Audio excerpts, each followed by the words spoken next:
guys, give me a break, man. Here, got a green screen. Don't know how to use it yet. I don't know how this is gonna look. So whatever. Don't really. Not concerned about it for this video. I'm Peruvian. I was born in Peru. I had to keep up Peru. It's a white city. Peruvians like to joke that we're not really Peruvian. We're foreigners, extranjeros. I grew up in the South. I spoke like this growing up. You know, just like Forrest Gump. Kind of stuff. Well, not that bad, but yeah, I had a southern accent. You know, when I was a kid, I got filming me speaking when I was 14 years old, and that's the way I spoke. So some people think I'm making fun of people but actually that's the way I spoke when I was younger. And things changed. Anyway, when I went to New York, when I went to New York City at the age of 17, I started going to college, and people walked up to me on the street. I remember one guy, the first time it happened, he said something like, "Tienes la hora, qué horas son?" And I said, "¿Cómo sabes que yo hablo español?" You know, he asked me, "What time is it?" And I said, "How do you know I speak Spanish?" And he looked at me and laughed like, "You're kidding, right?" And I guess I never realized that this face is a face that says I speak Spanish. And I never realized that because I grew up basically with white kids, with white girlfriends, and there were no Spanish kids really in my school. And if there were, they were pretty much like me, you know, really, you know, westernized or whatever you want to call it, you know, Anglo-Saxized. I don't know what the word is, but anyway, yeah, so whatever. Peru. I was born in Peru, but I never really felt Peruvian. I've always felt American. I've always been, you know, dun dun dun dun dun, you know, very proud to be American. My parents very proud to be American. We became nationalized, the whole family, I guess, when I was about 14. And we love this country, you know, this country, Peru, which I'm not in now. I love it so much I went to Japan. Yeah, you can write that in the comments. But I've always gone back to Peru every few years, and I have lots of family in Peru. And I remember as a kid going to Peru, and I remember the martial law that we were often under when we went to visit because of the terrorists, because of the Sendero Luminoso, then the MIRTA, MRTA. I guess Marxist guerrillas were basically trying to take over the country. And this is something most people don't know because it doesn't get much press, because nobody cares. I mean, how many Peruvians do you know, really? You know, I mean, really. There's a lot of Irish here, and during, I think, the war or that bout of terrorism in Ireland, 3,000 people, I think, died. And it could be more, could be less. That's not really the point, because I think whatever the number is, it is dwarfed by the number in Peru, which is, I thought 20,000, but apparently it's 70,000. Of course, this is according to Wikipedia, and who knows how accurate that is, but it's a lot of people. It's a lot of people, either way. If, you know, a few years ago, I thought it was 20,000, apparently. Whatever. It's a lot. It's a lot. And not that I'm saying you should care about this number, because, you know, what should you, it's like telling you to care about, you know, people in Africa getting slaughtered that you don't know. It's human nature not to care about people you have no connection with or know nothing about. So I don't blame you for that. But here's the interesting development, I guess. Fujimori, Alberto Fujimori, is a Japanese Peruvian. He was apparently, you know, people say he was born in Japan, maybe he was born in Peru. Who knows? It's not really the point. But he became president, I think in the 1990s or something. I don't remember exactly when. But when he became president, this guy Alan Garcia was kind of getting run out of office under all these allegations of ripping off money and crimes against humanity. He'd done some things. They had the terrorism problem was just starting. Well, not just starting, but it was, you know, really picking up momentum now. And the terrorism problem there is amazing. The terrorists were very clever. They worked in the countryside and took over small towns and stuff and killed off any leader. So anyone who was elected to any small, even the most minor office, they would shoot you, and making it basically, you know, terrifying to be elected to office. Nobody wanted to take over to be a leader of any sort. And they would go into the city, into Lima, the biggest city. It's like New York of Peru, I guess. And they would like blow up the electric company, whatever, you know, electric producing factories, the power plants, right? And I remember on various occasions in which I would be in the street, not in the street, but out, you know, out with a date or with friends or whatever, and the whole city would go black because the terrorists had blown up a power plant. In fact, I had a very nice romantic evening one night a long time ago when that happened. But so now I'm thinking about her. Whoa! Okay, get back to this.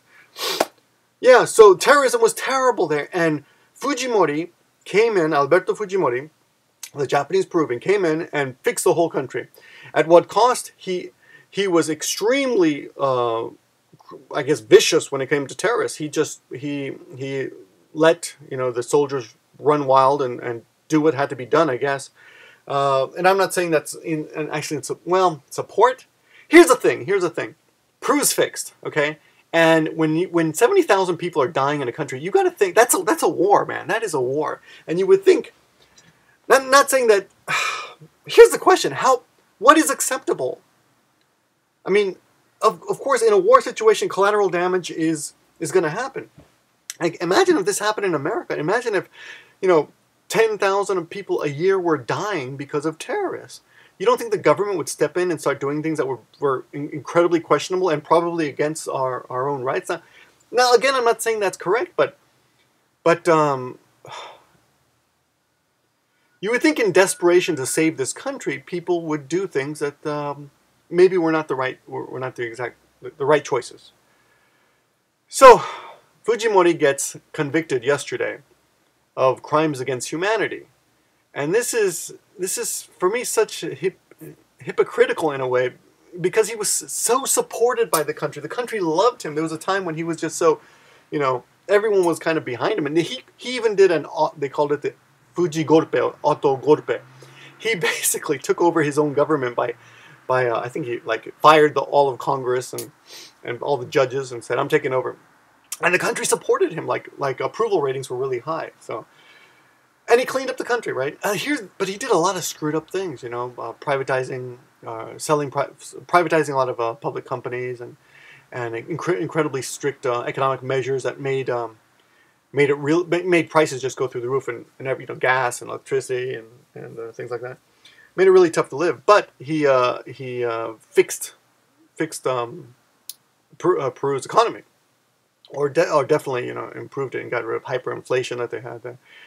He also sterilized or persuaded, very, very questionable methods of persuasion, 300,000 women to get sterilized because of the overpopulation problem there. Now, of course, these are problems that don't exist in America, so it's very easy for Americans to criticize, and other members of the world to criticize Peru and say, "Oh, you shouldn't have done those things. You suck." But in the do the ends justify the means? He fixed the country, and now he's getting thrown in jail for the rest of his life. He's 70 years old. You'd think they just exile him or something, or I don't know. I mean, I'm not saying that what he did was correct at all, but I don't know what I would do in certain situations like that. The whole country's falling apart. People are being killed left and right. And you can't look over every soldier's shoulder to make sure he's doing the right thing. And when you're authorizing, I guess they call them death squads to go around and take care of the terrorism problem, people are going to get hurt. But in the end, did he save lives? I think so. And I think most people would agree. But now he's got to pay for it. For these human rights abuses. Again, I not exactly supporting him, but not supporting the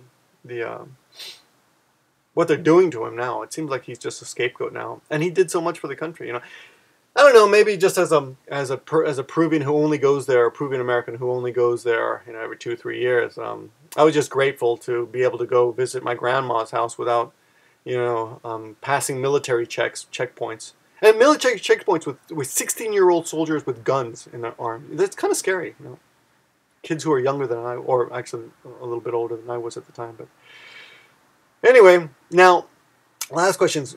What do you think would happen in America if this happened in America? If we had a terrorism problem in the States like this? And isn't it ironic that Peru would be a country like Peru would be the one to put their president in jail before a country like America? I don't think Bush will ever see he'll never be even charged, So, just some random thoughts about Peru, and man, I guess it's tough. It's tough. It's hard to be the king, I guess. Well, that was kind of inappropriately nonchalant. Okay. Yeah, ramblings of a guy who doesn't know what he's talking about, probably. But good luck, Fujimori.